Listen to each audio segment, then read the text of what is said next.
रायबरेली जिले में बेनामों में हो रहे फर्जीवाड़ों पर लगाम लगाने के लिए बड़ा कदम उठाया गया है। अब से जिले में लागू हो गया है नया नियम, जो रजिस्ट्री प्रक्रिया को पहले से कहीं ज्यादा सख्त और पारदर्शी बना देगा।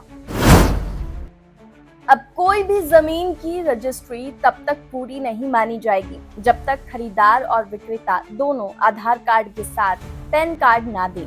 और सिर्फ दस्तावेज देना काफी नहीं होगा, बल्कि उनके आधार कार्ड से जुड़े मोबाइल नंबर पर ओटीपी भी भेजा जाएगा।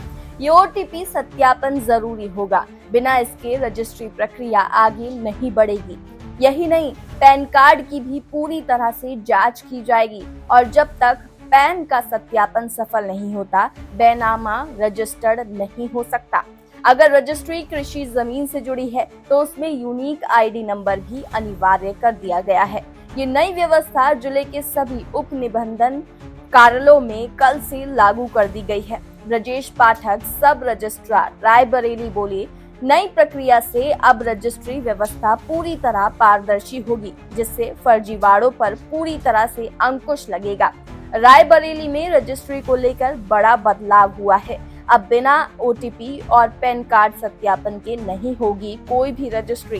देखे पूरी रिपोर्ट जीशान आलम के साथ सिर्फ खबर 24 एक्सप्रेस पर। करी गई है पैन कार्ड को लेकर, क्या है मुहिम का उद्देश्य? इधर 24 जुलाई से ऑनलाइन आवेदन में शासन के द्वारा कुछ परिवर्तन किए गए हैं। इस परिवर्तन में जो पक्षकार क्रेता और विक्रेता हैं, उनका पैन कार्ड के सत्यापन के बाद ही आवेदन आगे बढ़ता है। जब आवेदन आगे बढ़ता है तो पक्षकारों द्वारा जो फ़ोन नंबर उस पर लिखा जाता है, एंट्री की जाती है, उस पर ओटीपी जाती है और ओटीपी के नंबरों को डालने पर आगे आवेदन पत्र भरे जाते हैं। अगर ओटीपी नहीं आती है, ओटीपी नंबर नहीं डालेंगे तो आवेदन पत्र ही पूर्ण नहीं होगा और हमारे लॉगिन पर नहीं आएगा, इससे बेनामा नहीं हो सकता है। ऐसा इसलिए किया गया है कि जो पक्षकार बेचने आ रहा है उसकी पहचान सुनिश्चित की जा सके और पारदर्शी व्यवस्था से निबंधन का कार्य किया जा सके। कुछ ऐसे लोग चिन्हित हुए हैं जिनके द्वारा इस तरह के फर्जी बैनामे कुछ कराया गया हो?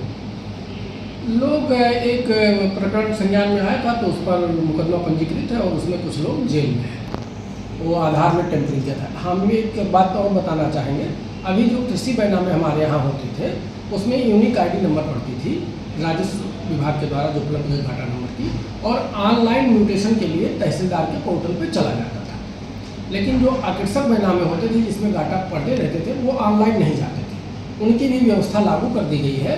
ये डॉक्यूमेंट है, आकर्षक अगर हमारे यहाँ ऑनलाइन भरते हैं और यूनिक आईडी डालते हैं तो वो भी डॉक्यूमेंट म्यूटेशन के लिए अब ऑनलाइन राजस्व परिषद के पोर्टल के माध्यम से तहसीलदार के पोर्टल पर दिखाई देंगे और ऑनलाइन म्यूटेशन उनका हो जाएगा। ये भी व्यवस्था लागू की गई है कि पक्षकारों को दौड़ना न पड़े और आसान हो।